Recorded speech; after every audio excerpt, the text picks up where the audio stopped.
Hey guys, I hope everyone is doing well today. So in this video, the plan is just to look at some of my non-Pokemon cards that I'm looking to send off to PSA or BGS or CGC. Probably not CGC, but PSA or BGS.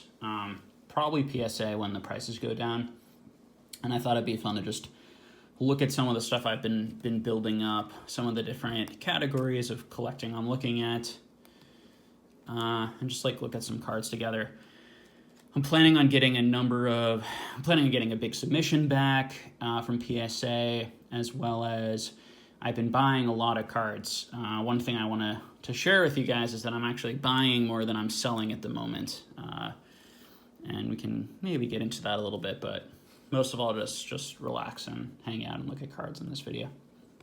So first two cards that I'm going to be sending off, these Rudy promos. Yeah, these things are hilarious to me.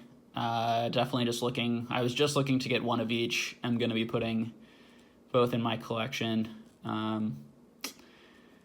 Just captures a lot of my time in the hobby. I've been listening to Rudy's videos and watching him for years. His channel was one of the main reasons that I started getting into cards and collecting and investing in cards.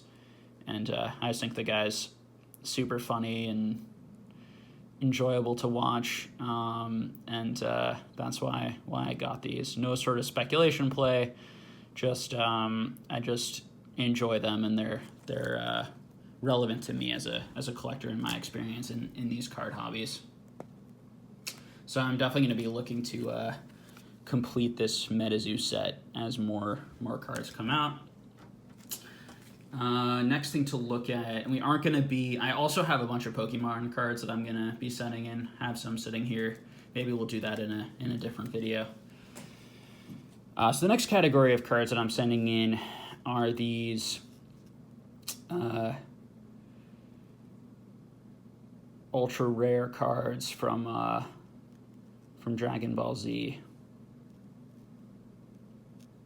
So they're the ultra rares by the number of stars in the Pokeball. So as you can see here, there are 6, which means ultra rare from these sets. These cards were very hard to pull. It's from the Dragon Ball Z CCG, and I've heard anywhere between it can take like 12 boxes to pull one of these, like 8 to 12, somewhere in there. Most people say 12, but hoping for, this has a little bit of wear at the bottom, a little nick at the top. Basically, I'm hoping for looks like there's a little something on this one. I'm hoping for basically 9s on most of these. I think some of them have potential 10, but in the corner, this is the limited. Let's see if I can get the holo for you guys. Really nice holo on these cards. This is the Super Saiyan 3 Goku. Probably the Chase card from DBZ CCG. Again, a limited version. First one I showed you was unlimited. Go Tanks. A lot of these have just little nicks, but are pretty nice. Most of these cards come out fresh out of pack with nicks like that. Again, just little nicks. No scratches on these. Really nice holos. Each set had different holo patterns. This card from the Trunk set, Trunk Saga, different holo pattern on this. This one has more wear than some of the other ones. This in super high grade would be a very expensive card. The booster box in and of itself is almost impossible to find of this set in limited, and to pull the ultra rare is basically impossible. It could cost you 150 grand to try and pull that card, if you could even find that many booster boxes. Beautiful looking cards. So some of them are not, like this guy, are not what are called personality cards. These other ones are personality cards, which have like, usually you see the power on the sides, and it has a, you know, one of the main characters is the name of the card. This is called Earth Spirit Bomb. And Piccolo. Generally, these personality cards or the chase cards are the cards that people want the most. Just a big fan of these. I really like Dragon Ball Z. These show a lot of the important scenes from the anime with cool foiling pattern, and just very difficult to pull these cards, to find these cards in very good conditions. Really, really hard. These are all kind of little nicks there. You know, 8s and 9s. If I send these to BGS, I think they'll mostly get 9s, in my personal opinion, with some 8.5s, because most of these have really good centering and no real scratching. It's really just like little bits of... It's probably why I will send these to CGC, because I think that they'll pull like 8.5s on some of those corners, but the rest will be like 9s, 9.5s, and 10s. Majin Buu.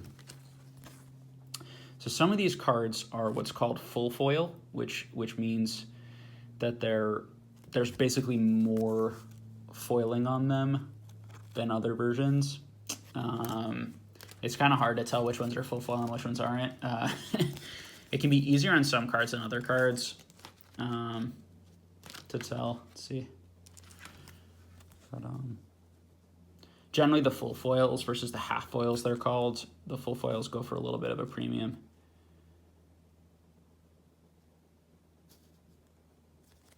I just think these are really cool. As I said, I'm a big DBZ fan. So here's one that isn't an ultra rare. This is just a 5-star rare, but it's a character card, one of the better ones. And this card is just in really, really mint condition. Trunks Guardian Drill. And these last two DBZ cards I have to show you guys just in this video are these Annie Mayhem cards I really like. These are the hollows, a couple of the hollows from Annie Mayhem. Some neat DBZ stuff. I'll probably send that stuff in too. Okay, what do we got next? Sending in just like one Yu-Gi-Oh card, just a Korean Blue Eyes that I pulled that looked Gem Mint 10 worthy. So I'm gonna send in one. One of those from all that Korean Yu-Gi-Oh I pulled. Believe it or not, those are selling for like $400, $500. I saw a couple sell for in PSA 10. I would not suggest buying those at those prices, because there are a ton of them and they're super easy to buy very cheaply. Particularly even if you're just like opening packs, so would not recommend. But next thing I'm going to be grading are some of these Batman cards. So these are actually pretty old. These are from 1966. So I've just been looking for, you know, mint versions. Like if these come back 9s, they're super, it's like almost very, very difficult to find 9s and 10s of these. You know, I'm assuming, you know, there's a lot of age on these cards. They're from 1966. So it's amazing that, you know, there's little bits of dirt and stuff. You know, a card like that with that sort of dirt, you're looking, you know, little bits there. You're looking more probably like a 6, 7 on a card like this, even though, you know, which is just very common. That first one I showed you is, I think, a little bit more pristine. I just think these are phenomenal art. I love the set.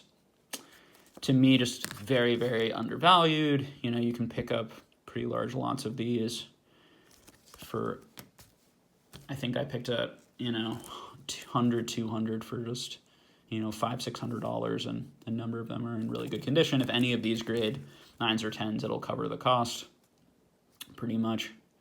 And if like a lot of the other ones grade like 7s and 8s, even 6s, if you're grading at a fairly cheap rate. I am going to be waiting till PSA goes back to $9, $10 a card to send these, and I'm in no rush. but they have they all kind of work together in a story, which I like as well. And they have it's kind of like a comic book in and of itself. Really like the art on these. This is the rookie Joker card, the first ever Batman Joker. So these are actually the first ever Batman cards, where Batman was printed on them. They came out the same year as there were some others that were printed from the TV show that have like the basically are just scenes from the TV show. I way prefer these. I think the art on these are great. Yeah, so this is like the rookie Joker card, so I'm going to grade a couple of those. I love Joker. This is one of the more popular ones into the Batmobile.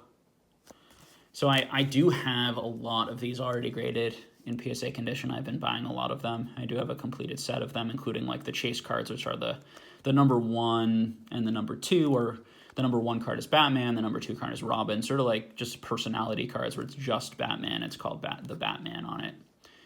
But honestly, like, I think all these cards are really cool.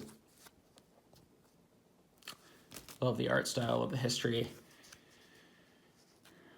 This is like the rookie Catwoman card. So there's also a Riddler, which I splurged and bought a PSA 10 of because I'm a big Riddler fan. You know, just very, as I said, you know, finding sealed packs of this is really difficult, and those sealed packs are probably $1,000 of this first set, if not more, each. So picking up these raw cards in really nice condition is just a great purchase. I have been trying to find a lot of mint ones for about 6 months, and it is very hard to find the mint ones. Most of what you see is like pretty beat up, but it's fun to even just buy like a complete cheap set and just throw it in a binder. I think it's a great addition to anyone's collection, personally, if you like Batman. What else do I got to show you? Me sending in some of these cards, which I think are really funny and cool. I'm a big fan of Looney Tunes, so PSA does grade these. They are miniature cards. These are the ones I bought, kind of a bunch of them, and these are the ones that I think really good shots at 10s. Centering is pretty hard on these sometimes, but these all looked pretty centered to me, and just nice looking cards, in my opinion. Cute.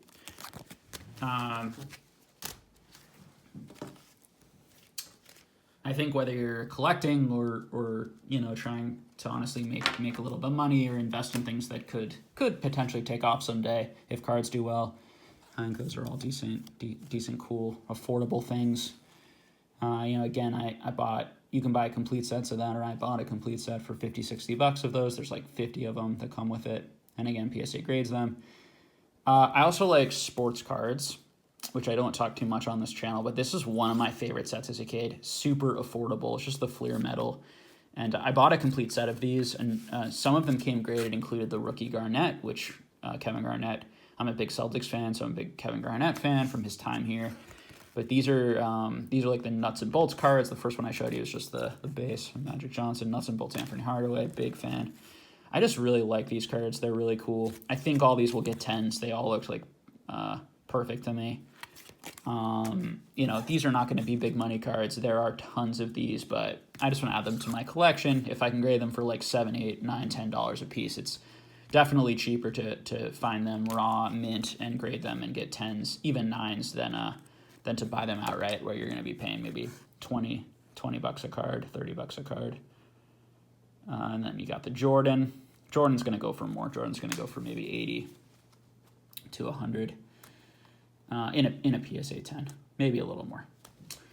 So yeah, just some fun things. I guess the last thing I'll show you guys is I am going to be sending in some MetaZoo stuff, and I'm going to be sending in quite a few cards. I may even send in more than I have here, but right now I just have the holos here. I may end up actually sending, these are all Kickstarter. I may even end up sending some non-holos into, depending on the price and how these do of the Kickstarter version, because if MetaZoo continues to do well, I think those Kickstarter cards, even the commons, uncommons, and PSA 10, could sell for $20-30 each for people who do want to complete sets of this. If that develops, we shall see. I like these. I'm very excited to open and collect Nightfall. Of the two sets, I do prefer Nightfall. I like Halloween and dark themes generally, but there are some cards I really like from this. I do like the Jersey Devil. I like the Mothman. I'm not a humongous Mothman fan. This guy's actually my favorite. This and Loveland Frogman. I really like Babe the Blue Ox, and I think this card is really cool looking, so definitely a fan. I like the holo pattern. I think this is a cool looking card, Ghost Train. I'll just show you guys some of the arts here. Probably a lot of you who are interested have already seen these around, but so these I'm definitely not going to grade until I could rush grade some of them and flip them into the market, which would be the financially smart thing to do, probably. But I like these. I do want to get a complete set for myself of like PSA 9s and 10s of at least the Kickstarter, just as a collector, because I really enjoyed MetaZoo. I'm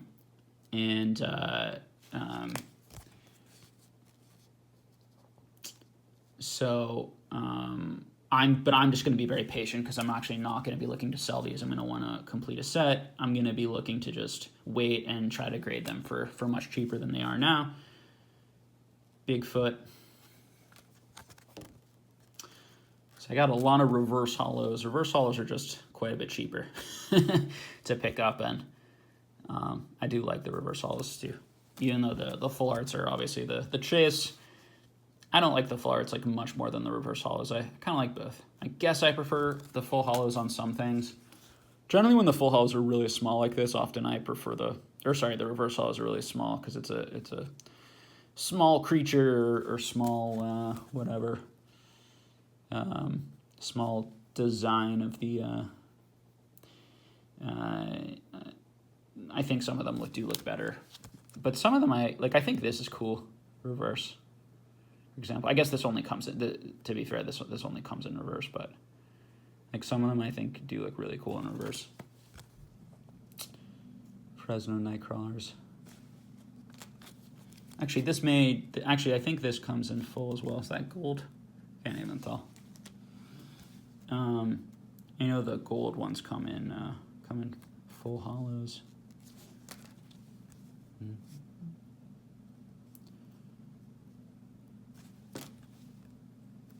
I think those are probably, I think we have on these, if I remember correctly, there's gold, bronze, and silver. Yeah. I know this is one of the ones that only comes in a reverse holo, so it's a little bit harder to find, but like, this is funny to me. It's ridiculous, like space penguins. I just think it's cute, it's fun.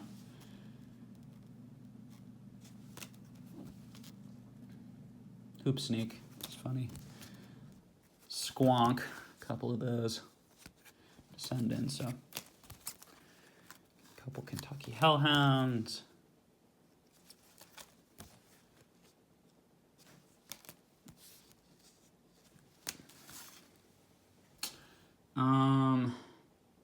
So that's basically it for the cards I'm going to show in this video. I guess I can show you guys, if you like these types of videos, I can show you what I'm sending in for Pokemon too, and just show you more cards. As I said in the beginning, and I guess I'll put this out there because it's the best one as we talk. As I said in the beginning, my strategy now, I'm planning on being in this for the long run. I really enjoy cards. I think that these markets will go up and down, of course, and they're I don't know. I think that because this has been probably, this period has been the biggest boom and the most amount of attention ever for like non-sports cards in general. I think that, as we've been talking about all year, there's definitely a danger that it's going to get overheated and that a number of the people in it right now are going to leave, that sort of thing. But this year has really established, in a lot of ways, non-sports cards, and there are lots of businesses opening up to support that non-sports card market, which is just going to bring more people and more advertisement and more YouTube videos and all sorts of things that's just going to put all of this out in front of more people. And then, so I believe that going forward, more people are going to be interested in collecting and investing in, speculating in non-sports cards in general. It's part of why I think like things like this, you know, are cool additions to a collection. I think as time goes on, stuff like that, the Bugs Bunny stuff, and I have a lot of other stuff I'm grading too, is going to become more known. And when things become more known, they're generally demand goes up because a certain amount of people see something like that, they like it and go out and buy it. So my strategy this year has been to, because I think I knew the Pokemon market pretty well, or had a pretty good sense of that. I saw how much the prices went up in that, and I went to some other hobbies that I think will be, over time, will be helped by the Pokemon boom and by other non-sports card booms this year and other things. Historically, it's really, sports cards has really been in a place of its own, and then you had really Magic as definitely the second biggest thing, and then you had kind of Pokemon and Yu-Gi-Oh! Pretty distantly, and that's definitely being shaken up. But I also think old war cards and old superhero cards and all sorts of things are getting more interest, getting more attention, as well as a number of like dead CCGs and dead TCGs and other franchises or starting card games. Should be a really fun time. I just think you should collect and invest in what you like, what you value, what you understand, because there's so much cool stuff out there. And yeah, don't get too caught up in anyone's opinion or anyone's hype, and just try to enjoy yourself and pace yourself. And that's the advice I'm trying to give to myself as well, just for me to kind of sustain things. But I am buying more than I'm selling at this point. I sold a lot in November, December, January, a lot more than I was buying, and now I'm back to buying more than I'm selling, and probably plan on doing that until the next potential boom period, and we'll see. So hope everyone is doing well out there, and that you guys enjoyed seeing some non-Pokemon stuff. Definitely going to be doing more Pokemon videos soon, just talking about market stuff as well as showing cards as they come back. Probably do a video on Pwcc soon. We're also going to probably do another MetaZoo video and have some people from the MetaZoo community come on the channel to talk about what's going on there, talk about Nightfall. So hopefully you guys can look forward to all those things. And again, I just really appreciate the support, both just people who watch these videos and enjoy this content and enjoy this journey with me, as well as people supporting the Patreon and enjoying that. So thank you all so much, and talk to you again soon. Take care.